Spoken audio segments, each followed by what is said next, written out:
So I just finished reading Nobody's Fool by Richard Russo, which is easily the best book that I've read in 2021. Between Nobody's Fool and Ohio and The Dutch House by Ann Patchett, I think those were the three books I've enjoyed the most over the last 12 months.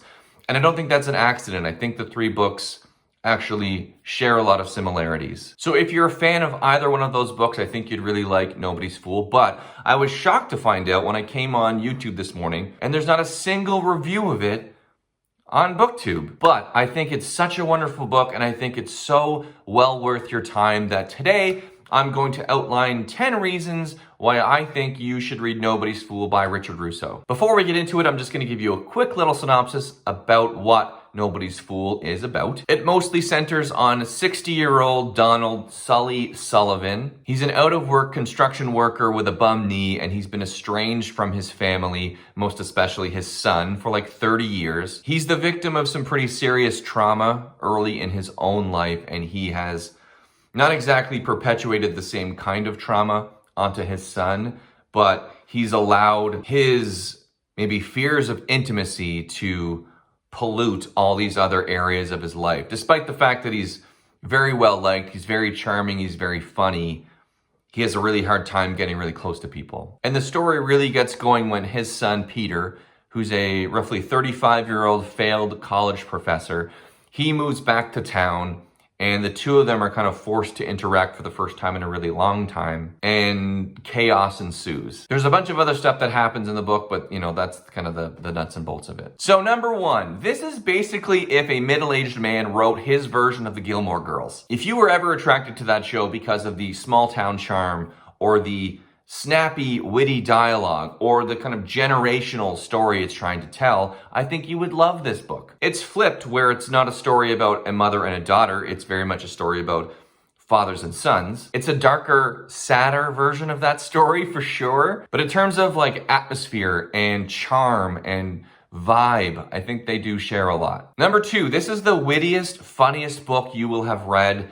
in a very long time. I don't care what you've been reading, I am positive that this is funnier than any book you've read this year. It feels like Richard Russo grew up writing plays. His dialogue is so snappy and it's so fast, it's just like constant. He is so good at meeting every character exactly where they are and inhabiting them in a way where he's able to pull out their kind of humor. Number three, it doesn't condescend to its blue-collar characters. I think small towns in literature are either overly romanticized or overly looked down upon. They're viewed as kind of pastoral and perfect, or looked on with scorn or judgment. And Russo is able to do both of those things without really doing either of them. He really shows that these places are just microcosms for, I think, the greater American experience. And he's able to tell all these different stories in this small little place. Number four, this book has just such a huge heart. It's full of a cast of characters who love so strongly but have such a hard time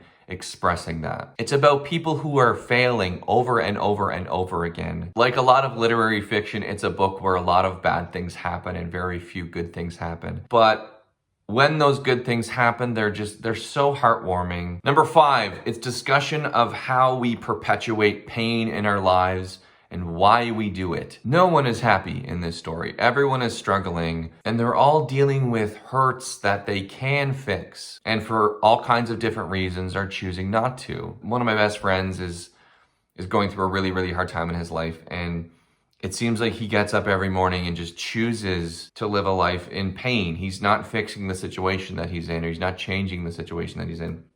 And it's just heartbreaking to watch because I love him so much and he's such a wonderful person. I just want the best for him. And there was a moment in this story that talked about why we continue to live these lives of pain. I just want to read it for you really quickly because maybe he'll see this and watch it and it'll mean something to him. But even if he doesn't, I think you might get something from it as well. You could feel good in pain, and that was something not everybody knew. One of his father's favorite jokes had been the one that went, "Why did the moron beat his head against the wall?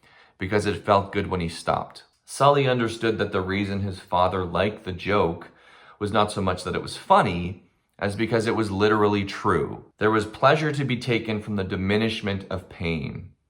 it did feel good when you stopped. So there's this feedback loop that people create where you live these lives that are so hard and you get up every day and it's just like Groundhog's Day and you're just miserable for whatever reason. And there's just something about those little moments in every day where the pain stops, where you get to escape that situation, or something that's miserable all of a sudden isn't so miserable for a few hours. And the relief, the endorphins that flow through you in those moments creates this loop in your brain that this situation actually feels good. It doesn't feel bad. And I think this story just so examines this phenomena. It's heartbreaking to watch, but it's so illuminating at the same time. Number 6 is Nobody's Fool's Examination of Inherited Trauma. There's a part in the book I love where Russo is essentially talking about how everyone is born with shackles. And as we get older, what most of us do is just simply add new links to these chains. And then when we have kids, we put our shackles onto them, and the shackles are worse the next generation than they were before. And I think Nobody's Fool is really about the importance of trying to break those chains, not just for yourself, but for the people who are coming after you. Sully's big journey throughout the novel is him understanding not just the effect his father had on him, and then the effect that he had on his son. He gets to watch his son do that same thing to his young children. And Sully coming to realize that he's not just someone's father that he's failed. He's now someone's grandfather that he's failed. Number 7, it's about, I think, the subtle moments that happen in all of our lives, how big and destructive some of those things can be, but also how you can significantly improve your life by just making small, seemingly insignificant changes. Things are in our power to change, and I think this is a book full of people who have resigned themselves to the negative aspects of their lives. Even in just recognizing that you've made a mistake and choosing to want to be better is a huge step. Number 8, and I think this is such a huge one, it's about deciding to put down our pain. We all carry our pains with us for a reason. They give us a kind of cheap fuel. We feel like it's a burden we just have to carry, or we don't know who we are without it, or that maybe it is somehow our fault. And to borrow a line from the greatest movie of all time, Good Will Hunting, it's not your fault. And this is such a beautiful, more drawn out example of Richard Russo saying to you, it's not your fault. You can put it down. This isn't who you are. Fittingly, number 9 on my list, and I didn't even do this on purpose, this is just a happy accident. Number 9 is about Enneagram 9s. This is a book that is about ignoring the wounds in your life and then seeing the consequences of not dealing with some of the difficult things that you've been putting off. It's absolutely a book about unhealthy 9s, and it's about, I think, taking an unhealthy 9 and trying to turn him into a healthy 9. It's about how ignoring things that make you uncomfortable maybe satiate you in the moment, but it's so bad for you in the end. And finally, number 10, I think you should read Nobody's Fool because it is a beautiful example of what I think literary fiction should strive to be. And it's something kind of more in the fashion of Mark Twain. It's that if a book is going to be about violence and ignorance and bigotry, you do well to go into it armed with some humor. And this is a really sad, really serious novel, but it never really feels like that. It is such an enjoyable experience. He makes reading this kind of book